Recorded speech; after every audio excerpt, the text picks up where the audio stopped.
بسم اللہ الرحمن الرحیم، الصلاۃ والسلام علیک یا سیدی یا رسول اللہ وعلی آلک و اصحابک یا نور اللہ۔ درود دعا اور دوا، یہ درود پاک دعا بھی ہے اور دوا بھی ہے، لہٰذا اس درود پاک کو پڑھنے سے ہر مرض سے شفا ہوگی انشاءاللہ عز و جل، اور اس درود پاک کو پڑھ کر جو بھی دعا مانگیں گے انشاءاللہ عز و جل وہ دعا بھی قبول مقبول ہوگی۔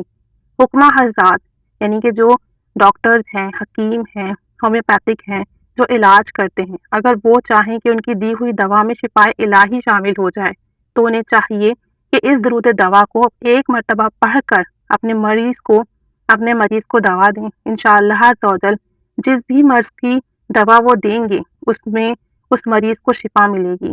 علامہ ابن مشتہر کا کہنا ہے کہ جو شخص یہ چاہتا ہو کہ اللہ تعالیٰ کی ایسی حمد کروں جو سب سے افضل ہو اور سب سے اعلیٰ ہو، اور اب تک کسی مخلوق نے اللہ تعالیٰ کی ایسی کوئی تعریف نہ کی ہو جو اولین اور آخرین اور ملائکہ مقربین اور آسمان والوں اور زمین والوں سے افضل ہو، تو وہ یہ درود پاک پڑھے۔ انشاءاللہ عز و جل اللہ تعالیٰ کی ایسی حمد و ثنا ہوگی کہ زمین و آسمان والے دیکھتے رہ جائیں گے اور اس کے نامہ اعمال میں بے حساب ثواب لکھا جائے گا۔ اور اگر کسی مرض میں مبتلا ہے تو اس درود پاک کو پڑھ کر دعا کرے، انشاءاللہ عز و جل شفا بھی ملے گی، اور اگر کوئی حاجت ہوگی وہ حاجات بھی پوری ہوگی انشاءاللہ عز و جل۔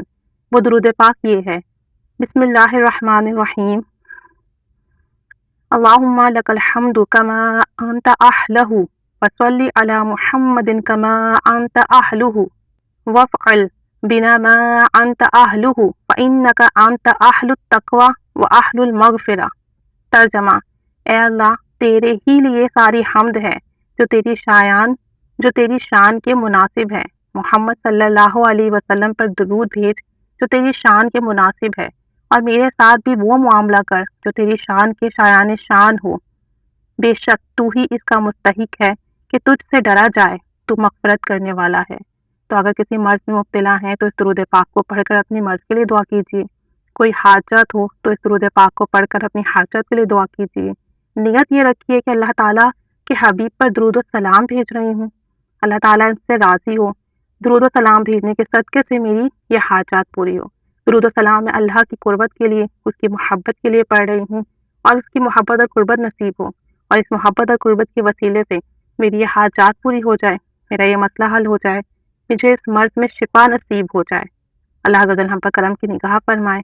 نیت خالص رکھیں گے تو کام آسان تر ہوتے چلے جائیں گے، حاجات پوری ہوتی جائیں گی۔